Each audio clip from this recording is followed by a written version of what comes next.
Welcome to new lesson. अभी जो पास 2-3 lessons थे उसमें आपने सीखा था कि कैसे आप कस्टम ऑडियंस बिल्ड कर सकते हो based on website traffic as well as based on videos. ठीक है। और ये जो हमने कस्टम ऑडियंस बनाई थी इसका यूज क्या था? तो इसका यूज था कि आप इसका यूज कर सकते हो for running remarketing ads. Right, अगर आपको किसी को रीमार्केटिंग एड्स दिखानी है देन आप इन कस्टम ऑडियंसेस का यूज कर सकते हो। प्लस अगर आपको लुक अलाइक ऑडियंस बनानी है तो आप इन अगेन कस्टम ऑडियंसेस का यूज करके लुक अलाइक ऑडियंस बना सकते हो। तो आज के लेसन में हम देखते हैं आगे और जो हमारे पास अवेलेबल ऑडियंसेस हैं जो हम बना सकते हैं। तो चलिए स्टार्ट करते हैं। मैं सबसे पहले कस्टम ऑडियंस में जाता हूं as usual, create audience, then मैं गया कस्टम ऑडियंस। और आप देख सकते हो कल हमने देखा था वीडियो। आप देख सकते हो यहाँ पे वीडियो के अलावा भी मेरे पास बड़े सारे ऑप्शन हैं। एक है इंस्टाग्राम बिजनेस प्रोफाइल, एक है लीड फॉर्म, एक है इवेंट्स, एक है फेसबुक पेज और एक है इंस्टेंट एक्सपीरियंस। राइट, सो अगर आप कस्टम ऑडियंस बनाना चाहते हो बेस्ड ऑन, सबसे पहले हम बात करते हैं फेसबुक पेज की। तो अगर आप कस्टम ऑडियंस बनाना चाहते हो ऐसे लोगों की जिन्होंने आपके फेसबुक पेज के साथ एंगेज किया है तो वो हम कर सकते हैं। सो मैं क्लिक करता हूं यहाँ पे फेसबुक पेज और यहाँ पे आपसे कह रहा है पेज सेलेक्ट करने के लिए। तो मेरे पास बड़े सारे पेजेस हैं तो मैं अपना पेज सेलेक्ट कर लेता हूँ। ठीक है। देन ये पूछ रहा है एनी वन, सबसे पहले ऑप्शन क्या आ रहा है? Any one who engaged with your page. तो आपके पेज के साथ जिसने भी एंगेज किया होगा उसकी ऑडियंस बन जाएगी। ठीक है, इन द पास्ट 365 डेज जिसने भी एंगेज किया है आप उसकी ऑडियंस बना सकते हो। राइट, अगेन अगला ऑप्शन है anyone who visited your page. तो अगर किसी ने आपके पेज को विजिट किया है, मतलब वो आके उसने आपका पेज देखा है, राइट, देन आप उसकी भी ऑडियंस बना सकते हो। Similarly people who have engaged with any post और एड। अगर आपने कोई पोस्ट किया है अपने पेज पे या आपने कोई एड रन की है और किसी ने भी उसके साथ अगर एंगेज किया हो तो आप उसकी भी ऑडियंस बना सकते हो और आप उसे भी ऐड दिखा सकते हो। इसके अलावा क्या ऑप्शन है आपके पास? People who clicked on any call to action button. Suppose करो आप एड रन कर रहे हो, राइट, अब उस एड के नीचे कॉल टू एक्शन बटन होगा, जैसे कि हो गया लर्न मोर या फिर शॉप नाउ या बाय नाउ। आप उन लोगों की भी ऑडियंस बना सकते हो जिन्होंने उस बटन को क्लिक किया। ठीक है, तो जिसने भी उस बटन को क्लिक किया है आप उसकी ऑडियंस बना सकते हो और आप उसे रीमार्केट कर सकते हो। अगला है people who sent a message. आपको जिसने भी मैसेज किया हो फेसबुक पेज पे आप उसकी ऑडियंस बना सकते हो और आप उसे ऐड दिखा सकते हो। Then people who saved your page और एनी पोस्ट। फेसबुक एक ऑप्शन देता है जहां लोग आपके पेज को या आपके पोस्ट को क्या कर सकते हैं? सेव कर सकते हैं। तो अगर आप ऐसे लोगों को ऐड दिखाना चाहो जिसने आपका पेज या पोस्ट सेव की है तो आप वो भी कर सकते हो। अगेन आप इनकी ऑडियंस बना के इन्हें रीमार्केट कर सकते हो। ठीक है, प्लस आप देखोगे यहाँ पे आपके पास दो ऑप्शन और दे रहा है फेसबुक। पहला इंक्लूड मोर पीपल और दूसरा एक्सक्लूड पीपल। ठीक है, तो सपोज करो मैं क्या ऑडियंस बनाना चाहता हूं? People who sent a message to my page, जिन्होंने मेरे पेज को मैसेज किया हो, या फिर ऐसे लोग जिन्होंने क्या किया हो? किसी भी कॉल टू एक्शन बटन पे क्लिक किया हो। राइट, तो मैं इसकी ऑडियंस बना सकता हूं। ठीक है, इसको क्लिक हटाते हैं। सपोज करो मैं कुछ लोगों को एक्सक्लूड करना चाहता हूं तो मैं वो भी कर सकता हूं। ठीक है, सपोज मैं उन लोगों को एक्सक्लूड करना चाहता हूं जिसने मेरा पेज या पोस्ट सेव किया है तो मेरे पास वो ऑप्शन भी अवेलेबल है। तो ये जो अगर मैंने ऑडियंस बनाई तो ये क्या ऑडियंस बनी? ऐसे लोग जिन्होंने मेरे पेज को मैसेज किया है, एक्सक्लूडिंग ऐसे लोग जिन्होंने कोई पेज या पोस्ट क्या की है? सेव किया है, और ये लोग हो जाएंगे एक्सक्लूड। ठीक है, सो ये ऑडियंस मैं बना सकता हूं।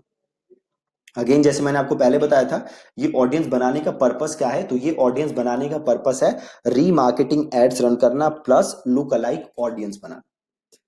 सो वापस चलते हैं हम कस्टम ऑडियंस पे।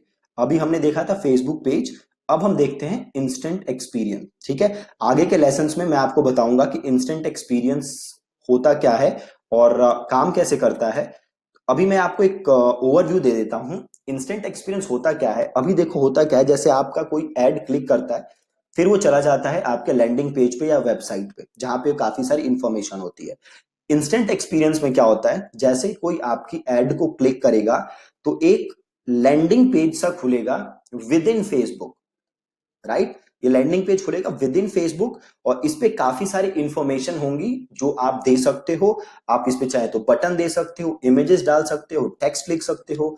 सो एक मिनी लैंडिंग पेज आप बना सकते हो विद इन फेसबुक, ठीक है। तो आप ऐसे लोगों की भी ऑडियंस बना सकते हो जिसने आपके इस मिनी लैंडिंग पेज के साथ एंगेजमेंट की है, ठीक है। तो आप देख सकते हो यहाँ पे मैंने सेलेक्ट किया है people who opened this instant experience, right. फिर ये मेरे से क्या कह रहा है, सेलेक्ट स्पेसिफिक इंस्टेंट एक्सपीरियंस। ये बोल रहा है कि जो भी आपका इंस्टेंट एक्सपीरियंस है उसे सेलेक्ट करो। दे आ रहा है लैंडिंग पेज मिनी वन, ये मैंने बनाया हुआ है, तो इसको मैं सेलेक्ट करता हूं।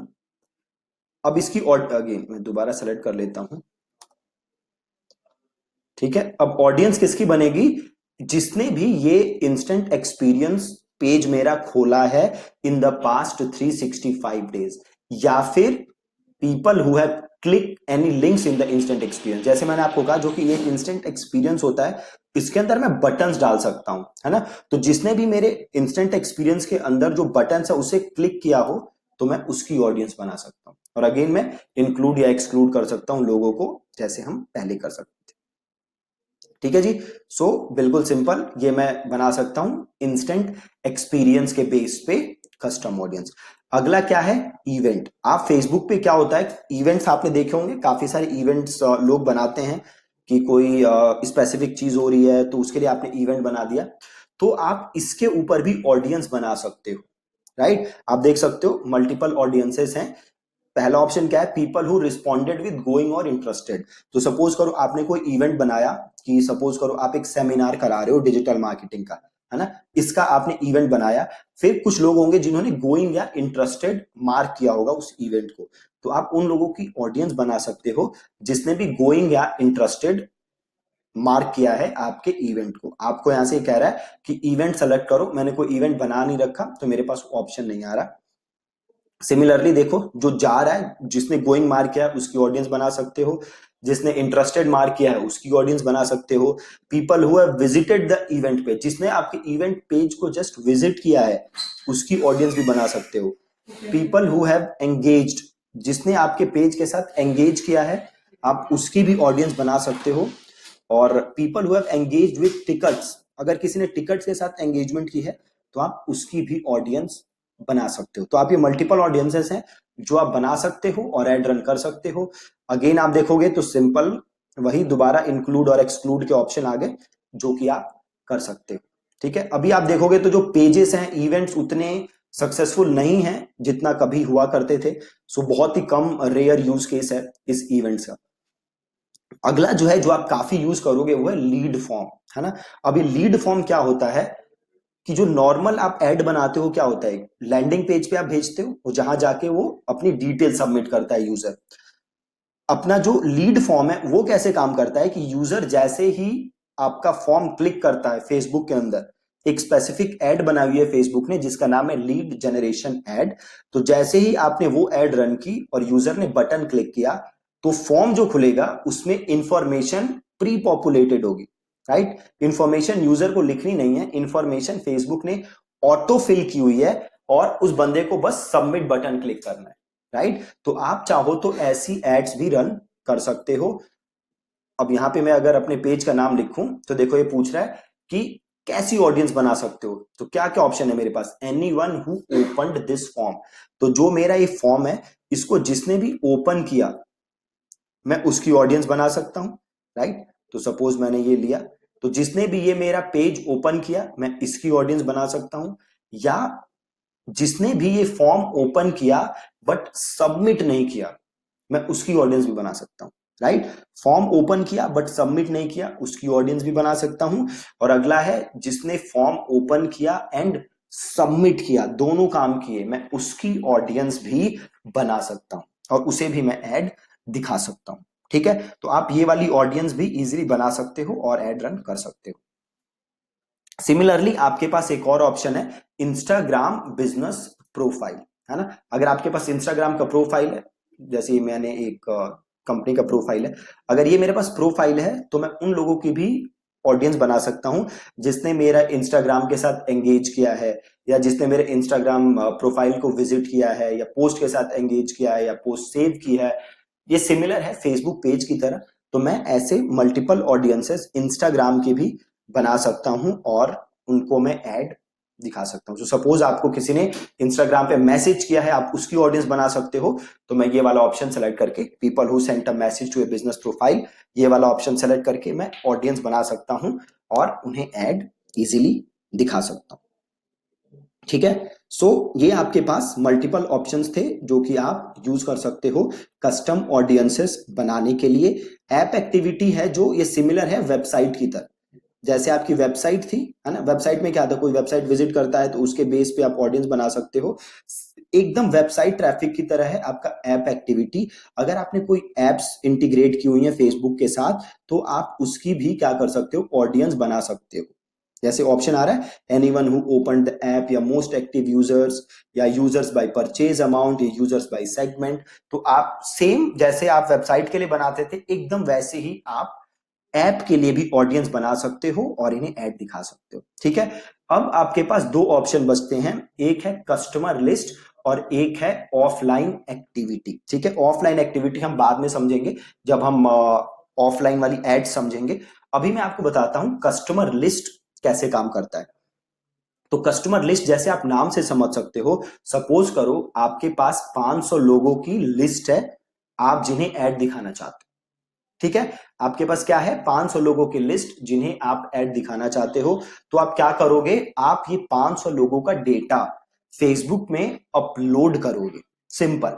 इन 500 लोगों का डेटा क्या करोगे, आप फेसबुक में अपलोड करोगे और आप इन्हें ऐड दिखा दोगे।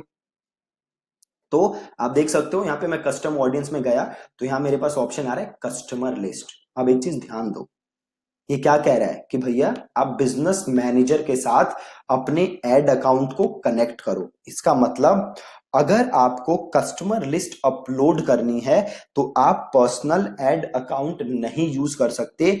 आपको क्या यूज करना पड़ेगा, आपको करना पड़ेगा बिजनेस मैनेजर अकाउंट। ठीक है। Business manager. तो मैं एक काम करता हूं, मैं सीधे यहां पे खोल लेता हूं business.facebook.com। ये खोल लिया मैंने और यहाँ पे मैं बिजनेस मैनेजर अकाउंट खोल लेता हूं और ये मैं ऐड अकाउंट खोल लेता हूं।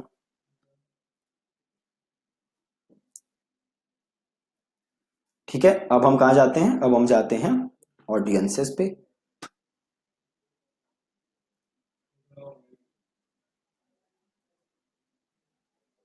और अब हम जाते हैं क्रिएट ऑडियंस, फिर हम जाते हैं कस्टम ऑडियंस, फिर हम जाते हैं कस्टमर लिस्ट। अब देखो तीन ऑप्शन दे रहा है आपको फेसबुक। पहला, use a file that includes customer lifetime value. दूसरा, use a file that does not include lifetime value. And last one is import from Mailchimp. ठीक है। अब पहले ऑप्शन की बात करते हैं कि अगर आपके पास एक ऐसा डेटा है जिसमें आपने कस्टमर की लाइफ टाइम वैल्यू लिखी हुई है, क्या आप ऐसा डेटा इंपोर्ट करना चाहते हो। अब ये इसका मतलब क्या हुआ, तो सपोज करो आप फैशन स्टोर है आपका ऑनलाइन या ऑफलाइन आपका फैशन स्टोर है और आपने आज तक 5,000 लोगों को कपड़े बेचे हैं अपने, राइट, अपने कपड़े एक्सेसरीज बेची हैं। इसमें से 500 लोग ऐसे हैं जिन्होंने 10,000 से ज्यादा का सामान खरीदा है आपसे। ठीक है। और इनमें से 100 लोग ऐसे हैं जिन्होंने बस आपसे 50 रुपए की चीज खरीदी है। इसमें से 200 लोग ऐसे हैं जिन्होंने आपसे बस 400 रुपए की चीज खरीदी है ना। अब हर यूजर का जो प्राइस पॉइंट है वो अलग है। अब आप क्या चाहोगे कि जो आपके बेस्ट यूजर हैं फेसबुक आपको उस टाइप के यूजर दे, है ना। तो अगर मेरे पास 500 लोग हैं जिनकी लाइफ टाइम वैल्यू थी 10,000, राइट, तो मैं चाहता हूं कि फेसबुक मुझे इन लोगों जैसे यूजर दे, ना कि ऐसे लोगों जैसे यूजर दे जिनकी लाइफ टाइम वैल्यू थी 50 रुपए। क्यों, क्योंकि जिसकी लाइफ टाइम वैल्यू ज्यादा होगी उससे मेरे को प्रॉफिट ज्यादा मिलेगा। ठीक है। तो अगर आप ऐसी ऑडियंस अपलोड करना चाहते हो तो आप यूज करोगे फर्स्ट ऑप्शन। अगर आपके पास जस्ट क्या है, आपके पास 100-200 लोगों की लिस्ट है, ईमेल लिस्ट है, आप वो अपलोड करना चाहते हो तो आप सेलेक्ट करोगे second option, which is use a file that does not include lifetime value, and the last one is import from Mailchimp. अगर आपका मेलचिम्प अकाउंट है, वहां आपके पास ईमेल लिस्ट है, तो आप वो लिस्ट क्या कर सकते हो, फेसबुक में इंपोर्ट। ठीक है। अब यहाँ एक आपको एक चीज ध्यान देना है, अगर आपके पास बस फर्स्ट नेम और लास्ट नेम है तो उससे कोई फायदा नहीं होने वाला। ठीक है। आपके पास ईमेल एड्रेस या फोन नंबर का होना बहुत ही ज्यादा जरूरी है अगर आप कस्टमर लिस्ट बिल्ड करना चाहते हो। फर्स्ट नेम लास्ट नेम से कुछ नहीं होगा। क्यों नहीं होगा? क्योंकि फर्स्ट नेम लास्ट नेम आपके यूनिक नहीं होते। ठीक है। फर्स्ट नेम जैसे मैं दीपक नाम है मेरा, तो हजारों लोग हो सकते हैं फेसबुक पे जिनका नाम है दीपक, तो अगर मैं दीपक करके लिस्ट बनाऊंगा तो उसका कोई फायदा नहीं होने वाला। ठीक है। सो मेक श्योर कि आपके पास फोन नेम और ईमेल आईडी है लोगों की, अगर आप लिस्ट बनाना चाहते हो। या तो फोन नंबर ईमेल आईडी दोनों हो, बेस्ट केस वो है, या फिर फोन नंबर या ईमेल आईडी में से एक चीज होना तो मैंडेटरी है। ठीक है। तो मैं ऑप्शन सेलेक्ट कर सकता हूं, अभी करता हूं, use a file that does not include lifetime value. ये पहला ऑप्शन हम यूज करके दिखाऊंगा आपको जब हम ई कॉमर्स करेंगे। राइट। अभी हम यूज करते हैं use a file that does not include LTV, तो मैं क्लिक करता हूं। अब देखो फेसबुक आपको ये बड़े सारे ऑप्शन दे रहा है। ठीक है। ये कह रहा है कि ऐड योर फाइल, तो ये पूछ रहा है ये फाइल आपके पास कहां से आई, कस्टमर से आई है, डायरेक्टली फ्रॉम कस्टमर से आई है, या किसी पार्टनर से आई है। राइट। तो सपोज आपके पास डायरेक्टली कस्टमर से आई है, तो आप ले लो directly from customers, download the template. अब फेसबुक आपको एक टेम्पलेट दे रहा है जो कि आप यूज कर सकते हो, तो आपने यहाँ पे क्लिक किया डाउनलोड दिस टेम्पलेट, ये टेम्पलेट आ गया आपके पास। अब इस टेम्पलेट को करो ओपन, ये टेम्पलेट ओपन हो गया। अब इसको हम सही कर देते हैं। देखो अब आपके पास क्या डेटा है, ईमेल, फोन नंबर, जिप, सारा डेटा ये दिया हुआ है। आपके पास मैंडेटरी है कि ईमेल और फोन नंबर कम से कम होना चाहिए, बाकी डेटा आपके पास हो ना हो कोई जरूरी नहीं है। राइट। ईमेल या फोन नंबर में से एक चीज होना मैंडेटरी है। मेक श्योर अगर दोनों हैं तब तो मजा ही आ जाएगा, बट एक होना तो बहुत ही ज्यादा जरूरी है। ठीक है। तो सपोज आपके पास जितनी ईमेल है आपने वो सारी ईमेल उठा के यहाँ पे डाल दी, और जितने भी फोन नंबर हैं आपने वो फोन नंबर उठा के यहाँ पे डाल दिए। ठीक है। तो सपोज मैंने अपना ईमेल यहाँ पे डाल दिया, या जितने आपके पास ईमेल हैं आप यहाँ पे डाल दो, और यहाँ पे आप डाल दो फोन नंबर। ठीक है। जितने हैं सब यहाँ पे डाल दो, और देन आप इसको सेव कर लो एज अ CSV। ठीक है। कैसे सेव करोगे? एज अ CSV, ये ऑलरेडी CSV में ही है, तो इसको हम कर लेते हैं सेव। अब हम वापस जाते हैं और अपलोड फाइल, अब मैं जाता हूं डेस्कटॉप और इसको कर देते हैं अपलोड। ठीक है। और इस ऑडियंस का नाम लिख दो कस्टमर्स। ठीक। और इसे कर दो नेक्स्ट। अब फेसबुक ने मैप कर दिया ईमेल एड्रेस और फोन नंबर। अब यहां पे आप कर दो अपलोड एंड क्रिएट। अपलोड हो गया, वन रो अपलोडेड, क्योंकि एक ही रो डाली थी मैंने, एक ही डेटा डाला था। डन। अब इस ये आ गया कस्टमर्स। अब इस डेटा का मैं यूज कर सकता हूं अपनी एड्स बनाने के लिए। राइट। अब मैं इन लोगों को क्या कर सकता हूं, एड्स दिखा सकता हूं, इन लोगों को मैं रीमार्केट कर सकता हूं, या इसका यूज करके मैं लुक अलाइक ऑडियंस बना सकता हूं। ठीक है। तो ये बहुत ही सिंपल आपने देखे different type of custom audiences जो कि आप बना सकते हो फॉर योर बिजनेस। ठीक है जी। तो आप सारे ये प्रैक्टिस करिएगा आज, कस्टम ऑडियंसेस बनाने की कोशिश करिएगा। देन आगे का जो है, आगे के कॉन्सेप्ट्स हम कवर करेंगे अपने अगले लेसन में। Thank you so much for watching this lesson.